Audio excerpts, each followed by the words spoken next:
Salut et bienvenue, c'est Igloo, le Mac de l'habitat, l'émission sans pesticides, mais avec Cédric Simonin. Merci. Bonjour. Vous allez bien? Ça va et vous? Ça va très très bien. Il paraît que vous avez économisé des noisettes pendant tout l'hiver. Et vous êtes content que le printemps arrive. Exactement. Voilà.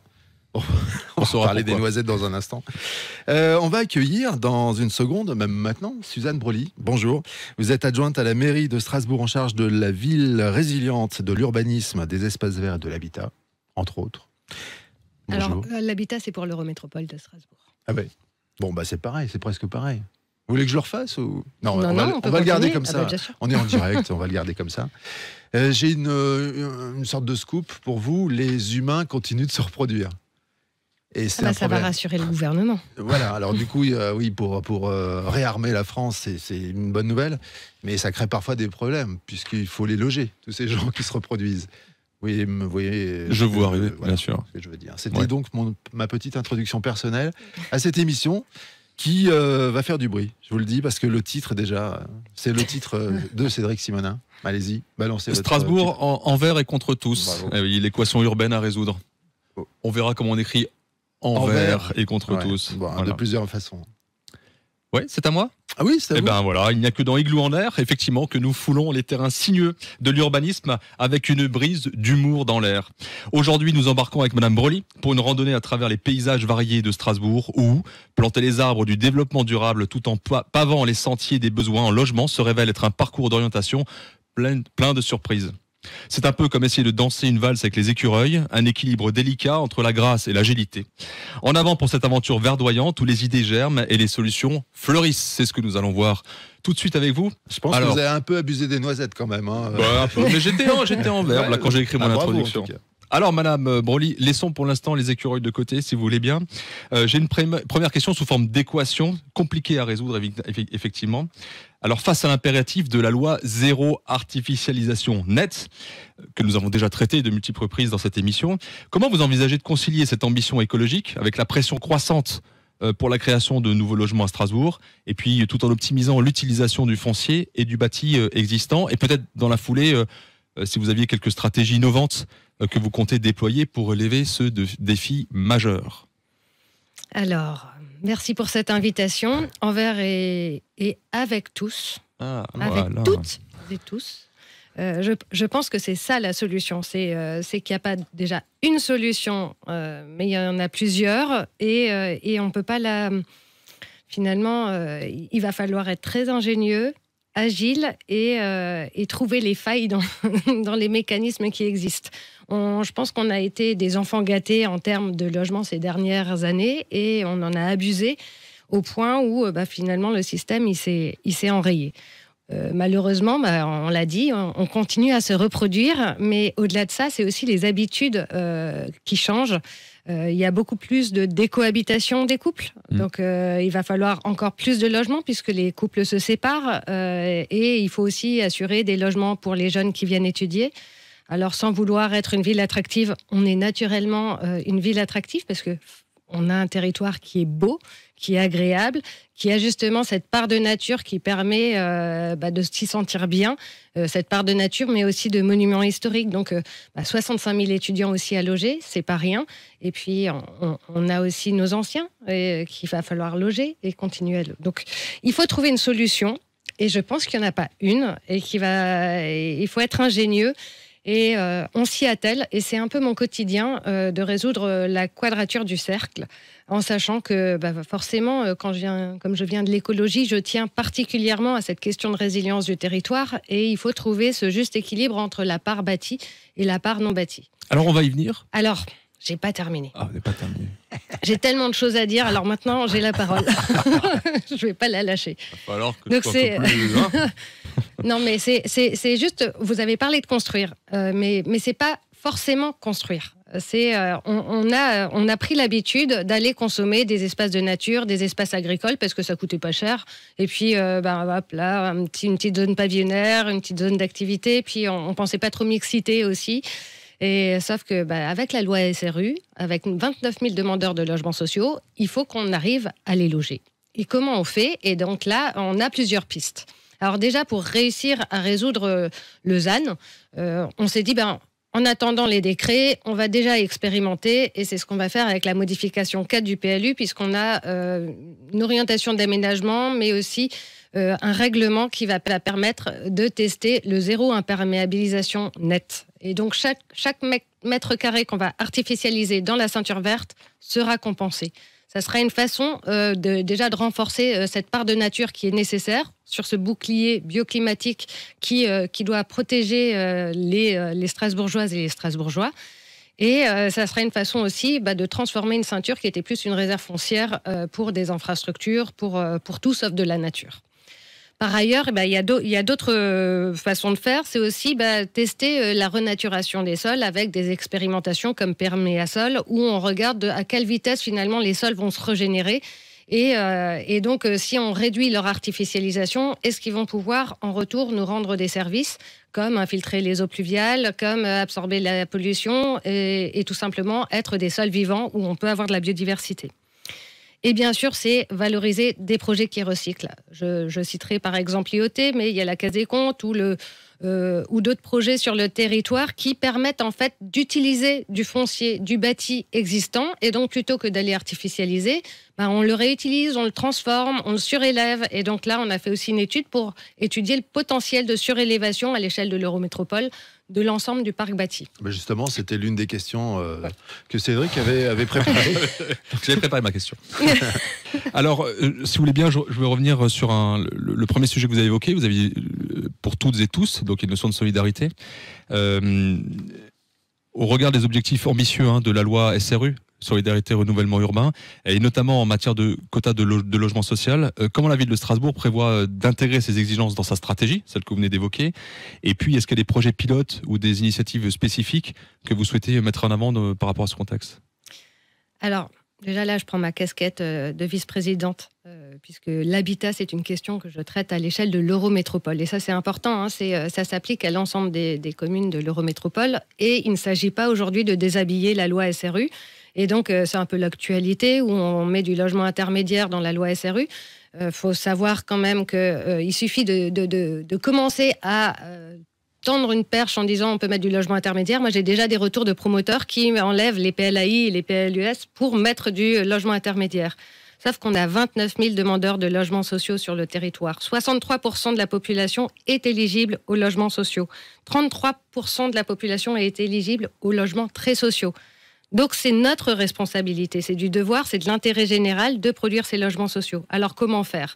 Déjà, il y a la planification et donc on prévoit dans le plan local d'urbanisme des secteurs de mixité de façon à imposer un pourcentage de logements sociaux dans les opérations. Ce qui permet aussi de garantir justement cette mixité qui n'était pas automatique dans le passé.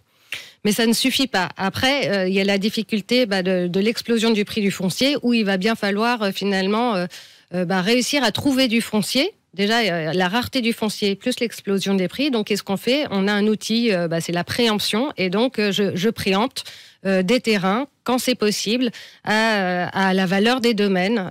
Et donc, sans faire de l'inflation foncière, pour justement mobiliser ce patrimoine foncier au service des logements sociaux. Mais c'est aussi mobiliser le propre parc bâti de la collectivité de la ville et de l'Eurométropole de Strasbourg, qui, il est inacceptable, d'autant plus pour la présidente de l'association Agir contre le logement vacant, d'avoir du patrimoine sous-utilisé.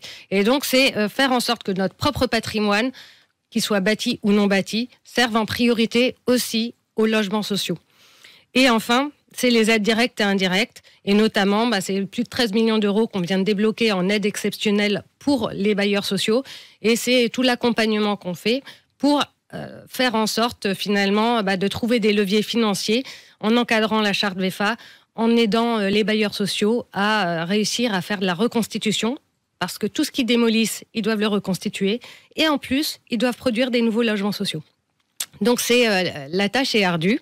Mais ils ne sont pas seuls, la collectivité est à leur côté et je ne doute pas que le monde de la promotion aussi.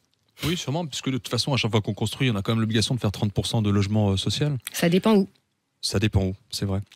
Et après, quel type de logement? du logement intermédiaire, du PLAI, du PLU. Et donc là, c'est important de toujours veiller à ce que les plus démunis trouvent aussi un logement, parce que sinon, les gens à la rue, on en a toujours plus. On le voit bien à Cronenbourg notamment. Et donc, il n'est pas question de laisser ces gens à la rue. Et donc, il faut trouver des logements intermédiaires, mais donc du PLAI au logement intermédiaire. Il faut répondre à finalement l'ensemble de la population, avec prioritairement les plus démunis, bien entendu. Quand vous dites ça dépend où, c'est-à-dire les zones de mixité, en fait, elles sont établies en fonction des quartiers, en fonction des zones. Forcément, je ne vais pas mettre le maximum de logements sociaux dans les zones où on a déjà beaucoup de logements sociaux. Donc l'idée, c'est vraiment de travailler sur une mixité à l'échelle de l'ensemble du territoire. Et il se trouve que finalement, ces logements, on peut en avoir partout besoin, et y compris dans les toutes petites communes. Mais c'est important aussi d'avoir les services qui vont avec, parce qu'il faut que ces personnes puissent se déplacer. Elles n'ont pas forcément de véhicule, donc il faut des transports en commun, il faut un accompagnement social. Et donc, c'est être vigilant et veiller à ce que déjà les collectivités mobilisent leur propre patrimoine au service des plus démunis.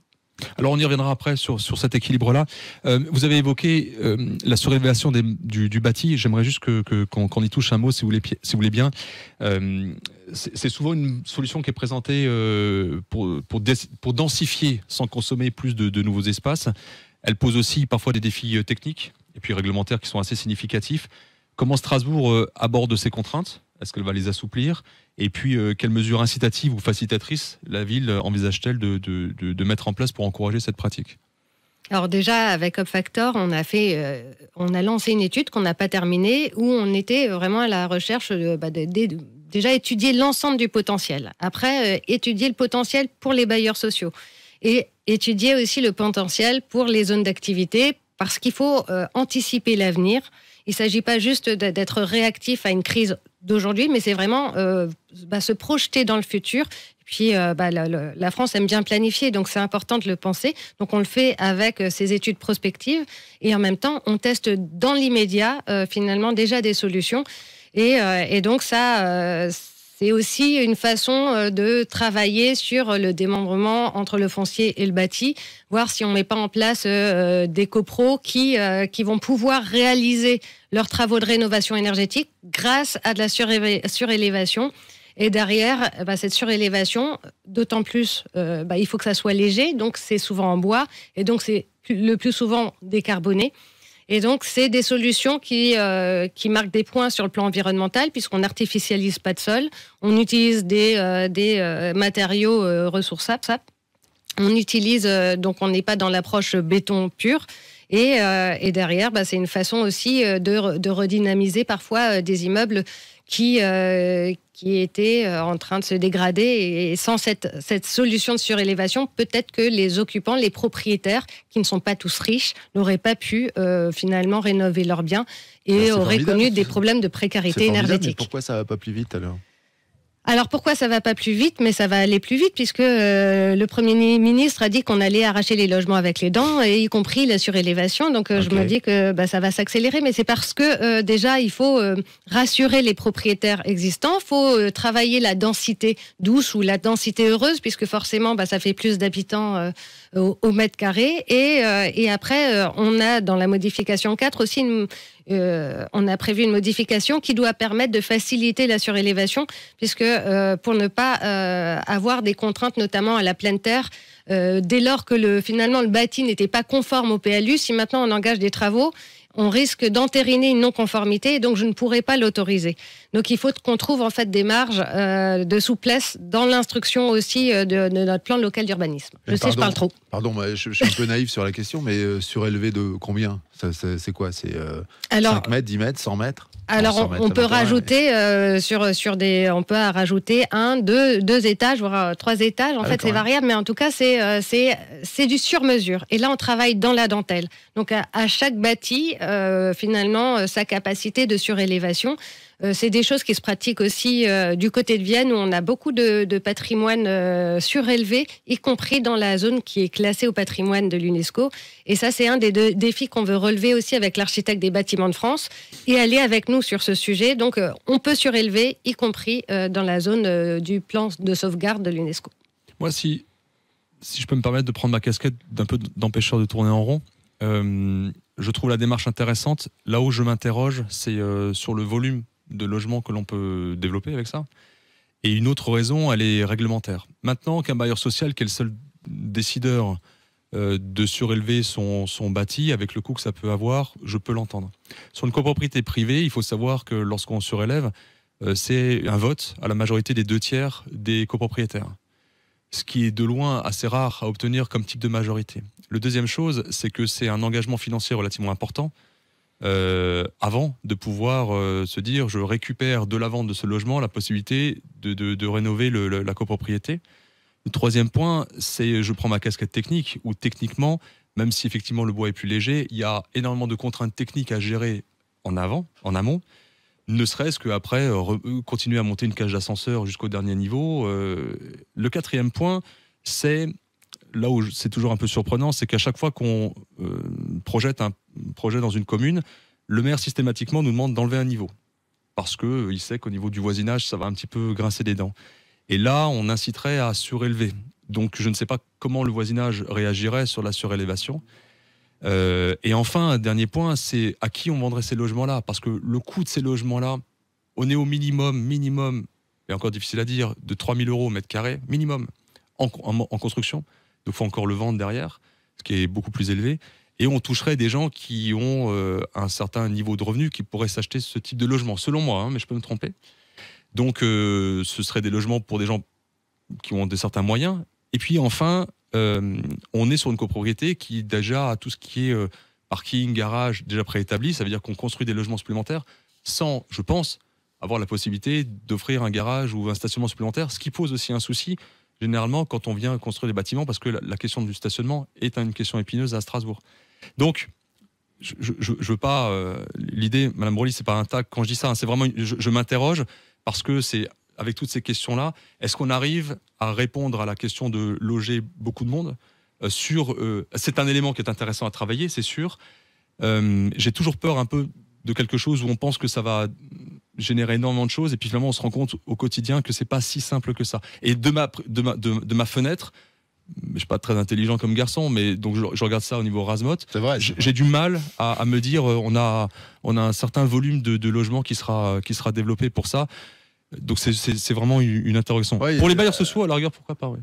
Vous parliez d'études, vous attendez quel type de chiffres, justement? Si on vous dit, bah ok, on va pouvoir, dans l'absolu, faire, je sais pas moi, 300, 500, 1000 surélévations, ce qui représentera, je dis n'importe quoi, 5000 logements. Non, c'est trop, ça serait n'importe quoi de dire ça. Oui. Mais on n'en attend pas autant sur l'Eurométropole de Strasbourg. Oui, donc, oui, non, mais justement. Alors je l'ai dit au début, je ne cherche pas une solution, j'en cherche plusieurs. Et donc, c'est une des solutions. Ça signifie qu'on ne va pas résoudre le problème du logement avec la surélévation. Par contre, on peut résoudre deux problèmes qui se posent aujourd'hui sur le territoire, voire 3. Le premier, c'est les bâtiments, ils ont besoin d'être rénovés sur le plan thermique, sinon il y a un risque de vacances énergétiques. Les bâtiments ont besoin aussi, parfois, quand les personnes sont vieillissantes, elles n'ont plus forcément la capacité de monter des étages. Et donc, parfois, la surélévation, c'est aussi un moyen de mettre une cage d'ascenseur et du coup, de pouvoir garder les personnes dans leur logement, ce qui est aussi essentiel. Et donc là, j'en ai dit 2 ou j'en ai dit 3 2. On attend le 3e. Je l'ai oublié, mais c'est pas grave. En tout cas, c'est le problème. Alors, vous aviez évoqué le problème du stationnement. Alors, parfois, à proximité, il peut y avoir des parkings silos. Et donc là, en l'occurrence, j'ai une copropriété en tête qui a signé pour justement engager une opération de surélévation. C'est plus de... alors, je sais plus, je crois qu'on a 300 mètres carrés qui vont pouvoir être aménagés. Mais derrière, on peut imaginer aussi avoir du démembrement de foncier et de bâti et avoir du coup une foncière qui investit. Et du coup, on fait baisser de 30 à 40% le prix du logement. Et donc, on peut quand même avoir finalement une tranche de personnes qui n'ont pas des super revenus et qui vont pouvoir accéder à un logement qui est en principe déjà dans un centre urbain dense où elles trouveront tous les services nécessaires au quotidien. Donc, je pense que c'est pas impossible. C'est pas je pense, j'en suis convaincue. D'autres villes l'ont fait. Et on a ce travail à faire encore sur justement ce démembrement du bâti et du foncier. Donc, on le fait avec le bail réel solidaire. J'ai toujours dit que ça ne devait pas se faire aux dépens du logement locatif social. Mais ici, c'est une solution pour justement créer des logements dans du tissu existant et le rendre accessible, tout en maintenant aussi les personnes en place. Et donc, moi, je vois vraiment une solution parmi d'autres, mais c'en est une qu'il ne faut pas écarter. Ça fera une belle émission, en tout cas, Igloo, sur la surélévation dans quelques temps. Et si ça met... Si ça permet aux gens de se dire tiens finalement le fait de monter, de densifier un peu plus c'est mieux, ça c'est assez vertueux. C'est vrai que j'ai pas abordé cette question, mais c'est vrai que la densité c'est un point important et donc j'insiste sur le fait que finalement les gens, il faut leur expliquer pourquoi on engage finalement cette opération avec des habitants en plus. Ça peut être aussi les propres enfants des gens qui vont pouvoir finalement rester à proximité, ou la grand-mère, ou enfin voilà, c'est une façon aussi de garder des liens dans les familles. Et c'est important parce que les zones pavillonnaires, et notamment celles qui ont été aménagées après la Deuxième Guerre mondiale, question rénovation thermique, on en est loin. Et question aussi nombre de mètres carrés par personne, c'est disproportionné. Donc on peut travailler ça, mais par contre ça implique un gros travail d'explication. Dire que c'est pas, en fait, ils vont garder leur coin de jardin, ils vont garder finalement leur vie paisible. C'est juste qu'ils vont le partager avec d'autres personnes à proximité, mais il faut pas confondre promiscuité et proximité. Bien, c'était le troisième point en fait. C'est ça. Je ne sais plus. Si, dans cette droite ligne là, on parle un petit peu des bureaux, si vous voulez bien, avec la mutation du travail et puis l'augmentation des espaces de bureaux vacants, particulièrement en centre-ville. Quelle est votre stratégie pour transformer ces espaces sous-utilisés et les transformer en logements? Et puis, quels sont les principaux obstacles que vous rencontrez, s'il y en a? Et puis, comment vous envisagez de les surmonter? Ça me fait penser à ce que j'avais oublié de dire, mais c'est vrai que dans les projets qu'on essaye de faire bouger au niveau national, c'est justement cette capacité à agir avec les copros pour faciliter les transformations et du parc. Et donc, c'est vrai qu'avant, quand on devait avoir l'unanimité de la copro, ou enfin, on n'avançait pas. Et donc, normalement, cet allègement au niveau réglementaire devrait nous permettre de faire des opérations de surélévation ou des opérations de transformation d'un parc de bureaux en logement. Et on a plusieurs opérations sur Strasbourg qui permettent notamment à des logements de créer des nouveaux logements étudiants. Donc, je l'ai dit, on a 65 000 étudiants sur Strasbourg. On a principalement quand même besoin de logements abordables aussi pour ces étudiants. Et ces opérations, elles sont précieuses parce que du coup, ça permet de donner une seconde vie à des bâtiments qui étaient, qui étaient désaffectés. Et parfois, alors là, je pense à l'opération Rénovo à Cronenbourg, ça a aussi permis de désartificialiser des sols, de faire des plantations et de créer des logements avec beaucoup de lumière pour les étudiants. Donc, ce qui peut être difficile, c'est parce que les hauteurs parfois de plafond ne sont pas conformes. Donc ça, c'est important. On tient à avoir en fait des espaces qui soient agréable à vivre. Il ne s'agit pas de faire des cages à lapins. Et donc, il y a tout un travail avec les professionnels du logement pour trouver des solutions qui soient adaptées. Et c'est la transformation de l'hôpital de l'IET aussi en logement. Et ça, c'est des belles opérations de mon point de vue, puisque c'est des secondes vies pour des bâtiments qui méritent une seconde vie, parce que c'est un bilan carbone qui est très positif. Et ça nous évite non seulement d'artificialiser, mais de consommer aussi beaucoup de matériaux.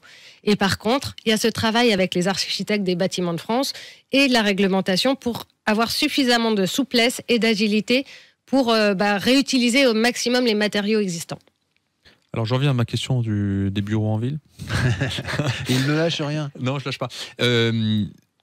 Donc, on peut, juste pour reprendre, la stratégie pour transformer ces espaces de bureaux en logements, parce que là, il y a une potentialité. On avait déjà évoqué ça dans une émission, là. Mais ce qui m'intéresse, c'est de savoir, déjà, les principaux obstacles que vous rencontrez, puis comment vous arrivez à les surmonter. Sur une réponse un tout petit peu plus courte. Alors, une réponse courte. Oui, je suis le maître du temps. Et on est il y a le problème du stationnement. Ça fait déjà 3 jours qu'on est là. Oui, fallait pas m'inviter.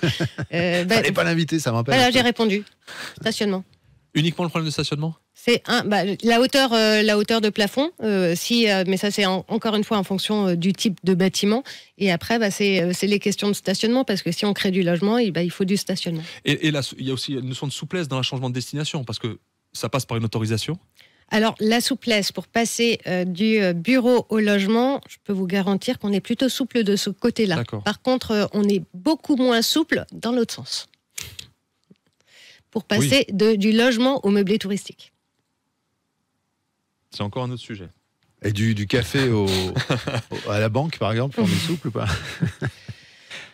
Non, je plaisante, parce que je me souviens qu'il y a eu des quartiers à un moment, il y avait plein de cafés, maintenant il y a des banques. Oui, les banques fleurissent, mais c'est bizarre, je ne sais pas si vous avez remarqué, les guichets disparaissent. Alors à Marseille, il n'y a plus de guichets pour retirer du liquide. On se demande pourquoi. Allez, une question un peu, pas piquante, mais j'avais vraiment un peu d'ambiance, envie de la poser. Donc effectivement, dans cette quête de l'habitat inclusif et durable, ma question c'est comment Strasbourg, ou la ville de Strasbourg, ses représentants, arrivent à assurer l'équilibre entre les intérêts des propriétaires privés, des locataires, des bénéficiaires de logement social et des investisseurs. Dans cette démarche que vous avez évoquée, mais je le fais un peu de manière provocatrice, est-ce qu'il n'y a pas un risque que les politiques sont trop orientées vers un seul de ces groupes pourrait déséquilibrer le modèle économique qui a contribué au développement des villes? Et là, je me réfère à un historien que j'aime bien, c'est Fernand Braudel, dans son analyse sur les structures du quotidien. Je conseille son livre. Mais j'ai plutôt cette philosophie d'avoir toujours un équilibre entre les différentes forces, et notamment forces économiques. Et j'ai le sentiment que parfois, cet équilibre se déséquilibre au profit beaucoup du logement social. Vous l'avez pas mal évoqué. Donc maintenant, c'est comment on trouve cet équilibre? Parce que finalement, on a l'impression un peu de parfois stigmatiser ou les gens qui construisent pour des privés ou les investisseurs privés qui ne sont pas des gens qui sont milliardaires qui vivent à Monaco. Ce sont monsieur et madame tout le monde qui se dit j'achète un logement pour pouvoir préparer ma retraite ou avoir un complément de revenu. Que ce logement soit sous un dispositif fiscal qu'on a connu, Pinel, loi Malraux pour les bâtiments historiques, ou même le Airbnb qui est assez fustigé pour des raisons que l'on entend et qui sont aussi valables, ce qui est vrai. Mais comment on arrive à créer cet équilibre? Parce que j'ai du mal avec les déséquilibres. C'est pour ça, parce que généralement, un déséquilibre, ça tombe un jour ou l'autre. Alors, je confirme. Et c'est bien la quête de la collectivité, c'est trouver le juste équilibre. Le juste équilibre entre la part bâtie et la part non bâtie, entre les activités économiques et les logements. Mais ce qui est certain, c'est que justement, on ne veut pas recréer des ghettos pour les pauvres, on ne veut pas des cités dortoirs, on ne veut pas des cités qu'avec des bureaux, des zones d'activité, des zones commerciales. Et on a eu cette manie de tout zoner. Et ça date de 1934. Et on a du mal à couper avec cette habitude. Sauf que ça, c'était quand on avait beaucoup de terrain. Mais en même temps, on a vu aussi les limites de ces aménagements, parce que du coup, on a concentré la pauvreté à certains endroits. Et aujourd'hui, dans le cadre du programme deuxième programme de renouvellement urbain, l'idée, c'est justement de redonner envie à certains investisseurs d'aller dans des quartiers où ils n'allaient pas avant. Et de trouver une juste mixité dans ces quartiers, de la même façon qu'il y a toujours la crainte de boboiser des quartiers, de gentrifier. Et ça, c'est la difficulté du quotidien, c'est comment on fait pour faire en sorte qu'on ait des logements pour toutes et tous, avec une belle diversité. Et là, j'incite les bailleurs à travailler aussi dans le foisonnement, en fait, en faisant en sorte que si on avait dans chaque immeuble une part de logement social plutôt que des tours dédiés à du logement social, ça serait déjà beaucoup mieux. Et si finalement tous les quartiers avaient sa part de logement social en diffus, on n'aurait plus les problèmes qu'on a aujourd'hui. Et je vais encore plus loin. Il ne faut pas non plus que ça soit la métropole qui concentre tous les logements sociaux. Et là, je pousse aussi au niveau du département, de la CEA, pour faire en sorte que, en fait, il ne s'agit pas de tout concentrer sur Strasbourg, sur la première couronne. Finalement, toutes les petites villes doivent avoir leur part de logements sociaux de façon à bien équilibrer sur l'ensemble du territoire. Et ça signifie qu'il faut travailler non seulement la dispersion et cet équilibre en termes de logements sociaux, mais aussi les équipements qui vont avec. Et je l'ai dit au début de l'émission, c'est penser les écoles, penser les cantines, penser aussi les transports publics pour permettre à ces populations de s'installer un peu partout sur le territoire. Mais je refuse qu'on la concentre à un endroit. Et c'est très difficile de travailler dans le diffus. En tout cas, je pousse les bailleurs sociaux aussi dans cette direction. Et on y arrivera.